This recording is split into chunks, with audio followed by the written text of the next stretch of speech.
ಹೊಸ ಆದೇಶವನ್ನು ಹೊರಡಿಸಲಾಗಿದೆ. ಅದುವೇ ಸಿಂಗಲ್ ಸ್ಕ್ರೀನ್ ಥಿಯೇಟರ್ ಇರಬಹುದು, ಮಲ್ಟಿಪ್ಲೆಕ್ಸ್ ಇರಬಹುದು, ಯಾವುದೇ ಭಾಷೆ ಇರಬಹುದು, ₹200 ಟಿಕೆಟ್ ದರ ಫಿಕ್ಸ್ ಅನ್ನುವಂಥದ್ದು ಹೇಳಲಾಗಿದೆ. ಅಂದರೆ ಈ ಹಿಂದೆ ಸಹ ಈ ಕುರಿತು ಮಾತುಕತೆ ನಡೆಸಲಾಗಿತ್ತು. ಎಂ ಸುರೇಶ್ ಅವರು ಇವತ್ತು ನಮ್ಮೊಟ್ಟಿಗಿದ್ದಾರೆ ಈ ಜೊತೆಗೆ ಮಾತನಾಡೋದಕ್ಕೆ. ಅಂದರೆ 2016ರಲ್ಲೇ ನೀವು ಅದನ್ನು ಅನೌನ್ಸ್ ಮಾಡಿಬಿಟ್ಟಿದ್ರಿ, ಈ ರೀತಿ ಬೇಕು ಅನ್ನುವಂಥದ್ದು. ನೀವು ಅವಾಗ ಚೇಂಬರ್ ಅಧ್ಯಕ್ಷರಾಗಿದ್ದಾಗ ಸೆಕ್ರೆಟರಿ ಆಗಿರುವಂತಹ ಸಂದರ್ಭದಲ್ಲಿ ಮಾತಾಡಿದ್ರಿ. ಬಟ್ ಈ ಸಂದರ್ಭದಲ್ಲಿ ಯಾಕೆ ಅದನ್ನು ಆಕ್ರೋಶ ವ್ಯಕ್ತಪಡಿಸ್ತಾ ಇದ್ದೀರಾ? ನಾನು ಹೇಳ್ತಾ ಇರೋದು 2016ರಲ್ಲಿ ಇದು ಇಂಪ್ಲಿಮೆಂಟ್ ಆಗಬೇಕಾಗಿತ್ತು.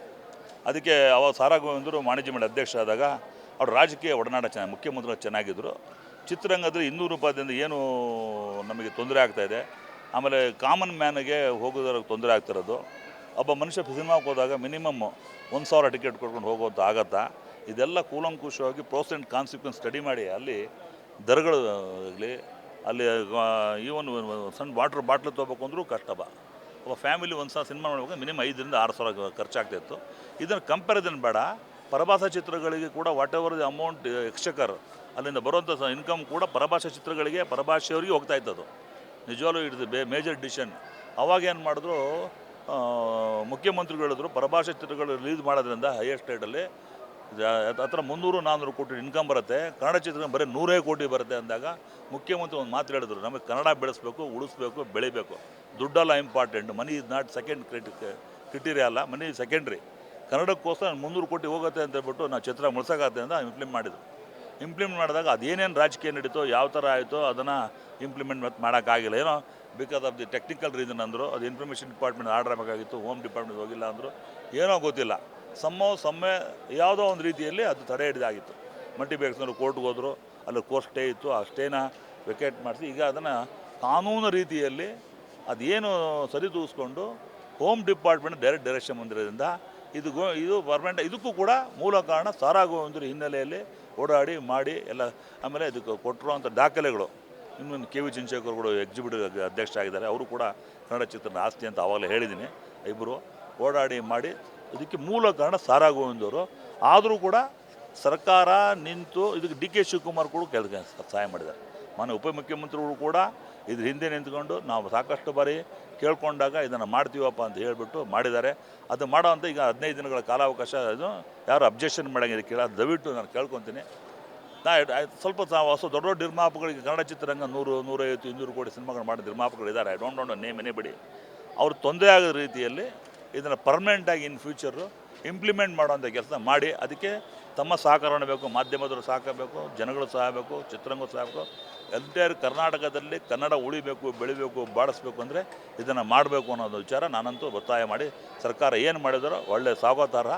ಅದನ್ನು irrespective of by protecting the interest of the senior producers, those have invested money in crores already, ಅವರು ಯಾವುದೇ ಥರದ್ದು ಮಾಡಬೇಕು ಅನ್ನೋದು ಒಂದೇನೋ ಮಾತುಕತೆ ಆಡಿಕೊಂಡು ಇಂಡಸ್ಟ್ರಿ ಮೂಲಕ ಮಾಡಬೇಕು ಅಂತ ನನ್ನ ಕಳಕಳಿಯಿಂದ ರಿಕ್ವೆಸ್ಟ್. ಈಗ ಬಂದಿರುವಂತಹ ಅಧ್ಯಕ್ಷರು ಇರಬಹುದು ನರಸಿಂಹ ಅವರು ಇದನ್ನು ಸರಿಯಾದ ರೀತಿಯಲ್ಲಿ ಇಂಪ್ಲಿಮೆಂಟ್ ಮಾಡಿ ಮತ್ತೆ ನಿಭಾಯಿಸ್ಕೊಂಡು ಹೋಗ್ತಾರಾ ಅನ್ಸುತ್ತಾ? ಹೇಗೆ ನಿಮಗೆ? ಯಾರು ಈಗ ಬಂದಿರೋ ಅಧ್ಯಕ್ಷರು ನರಸಿಂಹರು ಈಸ್ ಡೂಯಿಂಗ್ ಎಕ್ಸಲೆಂಟ್ ಜಾಬ್. ಅವರೆಲ್ಲರಿಗೂ ಕನ್ಸಲ್ಟ್ ಮಾಡಿಕೊಂಡು ಎಲ್ಲ ರೀತಿ ಮಾತುಕತೆ ಆಡಿಕೊಂಡು ಆಮೇಲೆ ಎಲ್ಲರದ್ದು ಕಾನ್ಫಿಡೆನ್ಸ್ ತೊಗೊಂಡು ವಾಣಿಜ್ಯ ಮಂಡಳಿ ಕಾರ್ಯಕಾರಿ ಸಮಿತಿ ಕಾನ್ಫಿಡೆನ್ಸ್ ತೊಗೊಂಡು ಮಾಡ್ತಾಯಿದ್ದಾರೆ. ಅದನ್ನು ಇಂಪ್ಲಿಮೆಂಟ್ ಮಾಡಲಿಕ್ಕೆ ನಮ್ಮ ಸಾರಾ ಗೋವಿಂದವರು ಬೆಂಬಲಾಗಿದ್ದಾರೆ, ನಮ್ಮ ಮಾಜಿ ಅಧ್ಯಕ್ಷ KV ಚಂದ್ರಶೇಖರ್ ಬೆಂಬಲವಾಗಿದ್ದಾರೆ, ನಾವೆಲ್ಲ ಇದ್ದೀವಿ. ನಾನು ಕೂಡ ಸರ್ಕಾರದಲ್ಲಿ ಒಡನಾಟ ಚೆನ್ನಾಗಿ ಇಟ್ಕೊಂಡಿದ್ದೀನಿ, ಮಾಡೋವಂಥ ನಾನು ಕೆಲಸ ಮಾಡ್ತೀವಿ. ಇದು ಇಂಪ್ಲಿಮೆಂಟ್ ಮಾಡಬೇಕು ಅನ್ನೋದು ಒಂದು ನಮ್ಮದು ಗಟ್ಟಿಯಾದ ನಿರ್ಧಾರ. ಈ ನಿರ್ಧಾರ ಬಹುಶಃ 2016ರಲ್ಲಿ ಮಾನ್ಯ ಮುಖ್ಯಮಂತ್ರಿಗಳಾದ ಸಿದ್ದರಾಮಯ್ಯ ಅವರು ಮಾಡಿದ್ದನ್ನು ಮತ್ತೆ ಮಾಡೋವಂಥ ಕೆಲಸ, ಅವ್ರ ಕೈಯಲ್ಲೇ ಮಾಡೋವಂಥ ಒಂದು ಯೋಗ ಸಿಕ್ಕಿದೆ. ಆ ಭಗವಂತ ಆಂಜನೇಯ ದೇವಸ್ಥಾನ ಸನ್ನಿಧಾನ ಹೇಳ್ತಾ ಇದ್ದೀನಿ, ಗಟ್ಟಿಯಾದ ನಿರ್ಧಾರ ತಗೊಂಡು ಯಾವುದೇ ತೊಂದರೆ ಕೊಡದೆ ₹200 ಟಿಕೆಟ್ಗಳನ್ನ ಇಂಪ್ಲಿಮೆಂಟ್ ಮಾಡೋಂಥ ಕೆಲಸ ಮಾಡಲಿ ಅಂತ ಭಗವಂತ ಕೇಳ್ಕೊತೀನಿ. ಈಗ 15 ದಿನ ಕಾಲಾವಕಾಶ ಕೊಟ್ಟಿದೆ ಸರ್ಕಾರ, ಯಾರಿಗಾದರೂ ಇದು ಕಾಲಾವಕಾಶ ಅಲ್ಲ, ಯಾರು ಅಬ್ಜೆಕ್ಷನ್ ಮಾಡಂಗಿದ್ರೆ ಕೊಡಿ ಅಂತೇಳಿ. It is already in order. Ultimately decision lays on the government. Even if you make an objection, what is reason why they will object? ಕಾನೂನು ಪ್ರಕಾರ ಕಾನೂನು ರೀತಿಯಲ್ಲಿ without violating any law it has been implemented. ಸಮಯ ಆದರೂ ಕೂಡ it the procedure, violation of procedure should not be done ಅನ್ನೋ ಕಾಲಕ್ಕೆ 15 ಕಾಲ ಕೊಟ್ಟರೆ ಯಾರು ಅಬ್ಜೆಕ್ಷನ್ ಹಾಕಲಿ. ಈಗ ಸರ್ ಎಷ್ಟು ಗಟ್ಟಿಯಾಗಿದು ನಿಲ್ಲಬಹುದು ಅಂತ? ಯಾಕಂದರೆ 2016ರಲ್ಲೇ ಮಾಡಿದ್ರು, ಅವಾಗ ಸ್ವಲ್ಪ ಪ್ರೊಸೀಜರ್ ಫಾಲೋ ಆಗಿರಲಿಲ್ಲ, ಮಿಸ್ಟೇಕ್ ಆಗಿತ್ತು.